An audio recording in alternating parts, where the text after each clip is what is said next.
prelune bakal wimbuh kuncara asmane Narendra Pringgondani bangsat elek.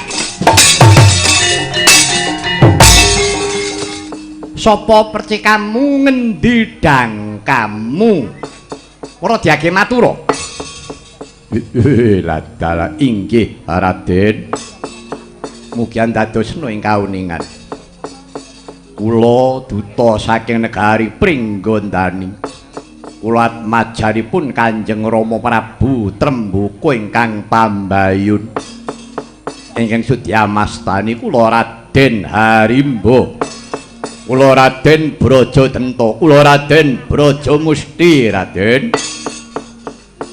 Paduka sinten? Kadang mudhane Narendra Ngastina Prabu Pandhu Dewanata. Satriya Prasa jenar kekasihku Raden Harya Suman. Ana wigati apa sumengka pengawak Bajra? Tekamu ana negara Ngastina gawe kaget. Inggih. Sepinten dosa kalepatan kula diagung pangaksama paduka Raden Harya Suman. Yawi saking mestuti dawuh pangandikanipun Kanjeng Rama Prabu ing Pringgondani menawi kula kadhawuhan sowan wonten ngarsanipun sinuwun Prabu Pandhu Dewanata ing Astina. Perlune inggih estunipun ingkang minangka dados perlunipun kula kadhawuhan kinen ngaturaken nawala kunjuk ing ngarsanipun sinuwun Prabu Pandhu Dewanata. Oh, ngono. Kowe dutus karo bapakmu kinen ngaturake nawala ana ngersaning sinuwun Prabu Pandhu. Kawula nuwun inggih. Ya wis kene. Layange aturna. Mangger wiyin. Wanti-wanti dawuh pangandikanipun Kanjeng Rama Prabu Pringgondani. Nawala saged katampi menawi kang nampi menika Prabu Pandhu piyambak dipun tampi sanesipun boten dipun keparengaken. Oh ngono. Inggih. Ha yen ngono caramu tegese kowe nganggo budayane wong Pringgondani, layangmu ora bakal iso tekan Prabu Pandhu. Sababipun pernatane negara Ngastina. Ngastina kuwi yen ana tamu ana daya wujute buta kon ngenteni ning alun-alun ora diparengake ngadhep ana kraton. Lho kok ngaten? Iya. Negarane padha negara Pringgondani karo Ngastina ning budayane beda. Lan negara kuwi siji lan sijine duwe pranatan dhewe-dhewe. Pringgondani ora kena nyampuri kamardikaning negara Ngastina. Semono uga Ngastina ya ora bakal nyampuri perkarane wong Pringgondani. Ngerti? Oh, ngaten. Ya. Waduh, piye, Di? Inggih nderek keparingipun Kang Mas kados pundi? Inggih tinimbang menika mangke wangsul mboten angsal damel. Nggih. Prayogi lantaran Raden Harya Suman nawala pun aturaken kemawon. Ngono Di. Inggih Kang Mas. Inggih. Wah, dos pundi iki? Ora susah dadak kowe jubriya karo aku. Harimba Brajadenta Brajamusti. Yen perlu kowe ana ngalun-alun kene kowe pacak barisa, yen perlu gamanmu yen kowe gawa gaman rakiten kabeh. Yen kira-kira Suman iki mengko tekan kene kok gawe gelaning atimu. Wis aku jur-juren nang kene. Oh, ngaten. Iya. Oh, anjing. Inggih menawi tetelo mekaten. Kula aturi nampi Raden. Kunjang Kanjeng langit kelap-kelap kapon. Sabarang katulukir moyak maye katon yaspaeur.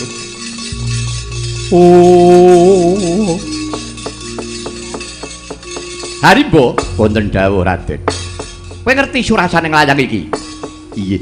Estunipun kula kepareng mundi mboten kepareng bikak.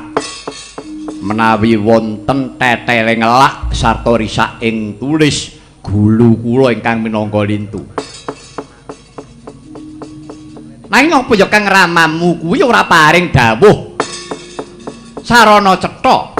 Inggih, dawuhipun Kanjeng Rama namung mekaten. Ngger kowe anakku tak utus wanu menyang negara Ngastina ngersane Sinuwun Prabu Pandhu Dewanata. Panjenengane Sinuwun Ngastina kuwi guruku sing wis paring ngelmu karo aku bab ngelmu kaprajan Jayaji Kawijayan. Panggendhaking satru sekti. Aku bisa digdaya iki jalaran aku iki diparingi ngelmu kelawan Sinuwun Prabu Pandhu. Pangajapku aku kepengin ngrawuhake Sinuwun Prabu Pandhu. Bakal tak rawuhake marang negara Pringgondani. Tak tuduhake kelawan para kawula dasih. Iki kira gurune Prabu Tremboko. Narendra Agung Ngastina Prabu Pandhu Dewanata. Ngendikanipun ngaten Raden. Oh ngono. Inggih, yen ngono sediyane bapakmu kuwi becik. Inggih. Ambuk bilih sae ya wis. Yen pancen mengkono, kowe ngentenono. Ana ngalun-alun kene yen perlu kowe pajak baris. Kanggo ngawekane mbok menawa yen aku ki nyidrani karo kowe. Inggih, nggih mekaten Raden. Wis kepenakno dhisik. Tak atur ngersane Sinuwun Prabu Pandhu.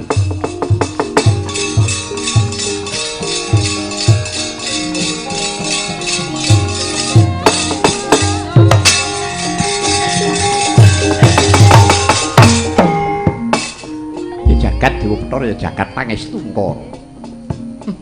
Ya. Entuk srana dina iki. Muga-muga dadi jalaran. Sarana nganggo nawala iki dadi jalaran anggonku bakal antuk kalungguhan.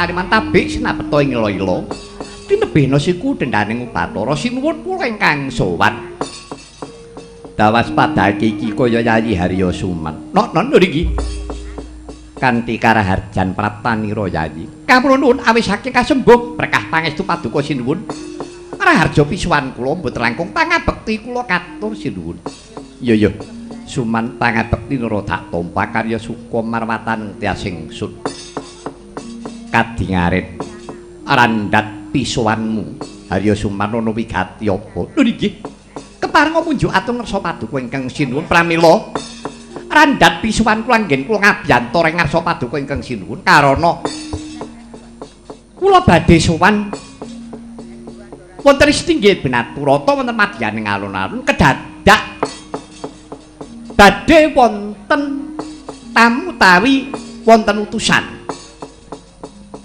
Ana utusan. Lho niki. Utusan saka endi? Nggih menika wujuding raseksa. Saking negari Pringgondani dutanipun Prabu Tremboko. Ingkang kekasih Raden Harimba sakadangipun. Wigatine apa? Wigatosipun dipun utus kelawan yang sepuhipun Prabu Tremboko kinen ngaturaken nawala.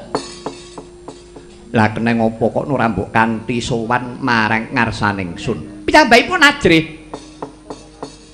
Piyambakipun ajrih pekewet. Mbok bilih ngrumaosi piyambakipun menika wujuding raseksa. Lah iki menika raseksa ingkang ngertos dumateng dirinipun piyambak. Saged metang menggah kaluhuranipun negari Ngastina. Pramila piyambakipun kandhek wonten ing alun-alun sajak mangu-mangu. Rahayunipun saged pinanggih kaliyan kula.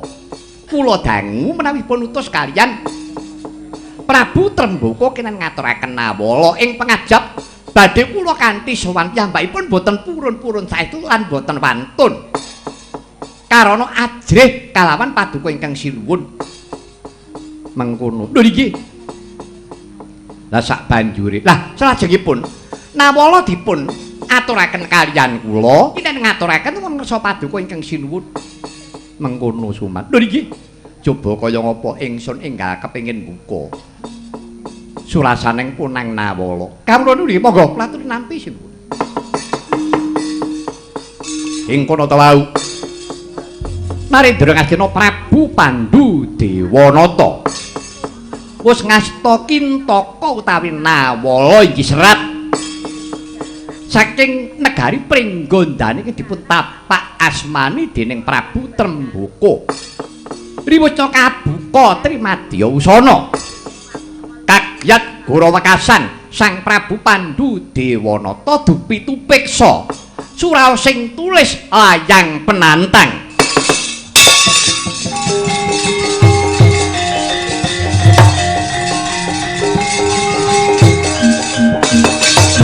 Betara ya jagat pangestungkara. Ora ana gunane Tremboko anggone ngaji-aji kawan panjenengan ingsun anggone memundi ngalembono kawan panjenengan ingsun. Jebul ngaturake Nawala surasaning ayang ngilani dadane Prabu Pandhu Dewanata. Gandamana wonten timbalan ing adhawuh coba wacanen layang iki.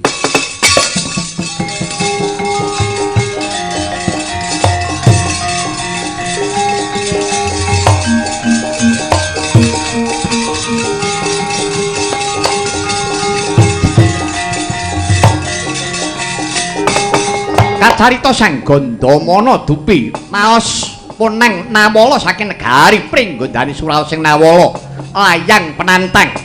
Negara Ngastina ki ning jagang jero beteng kandel calon dibuyuki batang sayuta. Prabu Tremboko bisa ngasorake Prabu Pandhu tegese murid bisa ngalahake gurune bakal Wimbuh Kuncara asmane Narendra Pringgondani bangsat elek.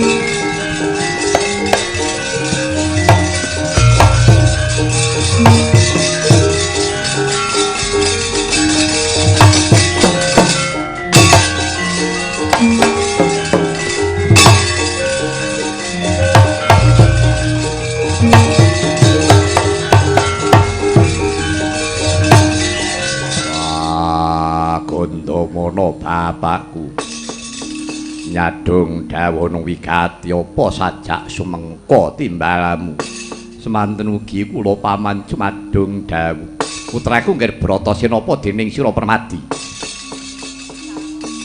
sisip sembire luput katuranggane negara Ngastina bakal karoban mungsuh saka Pringgondani Pakarti Ratu Pringgondani Prabu Tremboko.